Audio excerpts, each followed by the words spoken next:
આજકાલ યુવાનોને કોઈ પ્રસંગ હોય કે કાર્યક્રમ રોલા પાડવાનો ખૂબ શોખ છે. મારા જેવું કોઈ કંઈ કરી શકે, કોઈ ના કરી શકે, તેવી રીતે હવામાં ઉડતા યુવાનો જોખમી સ્ટન્ટ કરતા પણ અચકાતા નથી. આવું સ્ટન્ટ 2 દિવસ પહેલા મહીસાગરમાં જોવા મળ્યો હતો, પરંતુ હાઈવે પર કાર પર ચડીને નાચવું એ સ્ટન્ટબાજને ભારે પડી ગયું. એટલું ભારે પડી ગયું કે હવે તેની કાર પણ જપ્ત થઈ ગઈ છે. કેવી કાર્યવાહી થઈ જોઈ લો.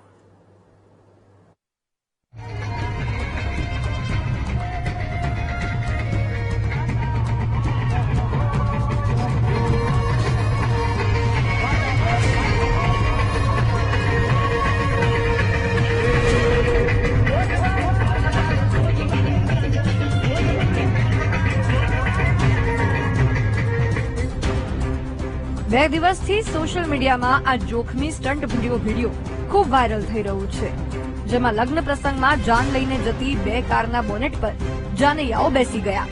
ચાલુ કારે રોડ પર જાણે તે કોઈ સુપરમેન હોય તેમ કારના બોનેટ પર નાચી રહ્યા છે.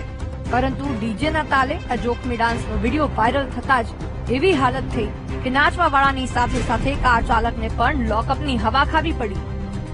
વીરપુર તાલુકા પોલીસે વિડીયોના આધારે બંને કાર સહિત 7 નબીરાને ઝડપીને કાયદાનો પાઠ ભણાવ્યો છે. આ સમગ્ર ઘટનામાં સરડિયા ગામેથી લગ્નની જાન ચાટકી ગામે જઈ રહેલ હતી. તે દરમિયાન આ કેટલાક યુવકો આ ગાડીના બોનેટ પર ચડીને આ ટાઈપના જોખમી સ્ટન્ટ કરી રહેલ હતા. પોલીસે આ લોકોની ધરપકડ કરી લીધી છે. સાથોસાથ જે 2 વાહન ચાલકો છે તેમના ડ્રાઇવિંગ લાયસન્સ રદ કરવાની કાર્યવાહી પણ કરી છે.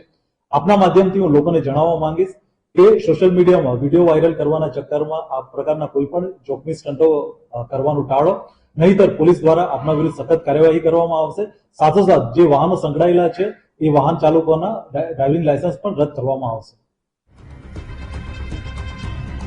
જાહેર માર્ગ પર ચાલતી ગાડીઓ પર આવા જોખમી સ્ટન્ટ ટ્રાફિક નિયમોનું ઉલ્લંઘન તો છે જ, સાથે સાથે જાહેર સુરક્ષા માટે પણ જોખમી છે.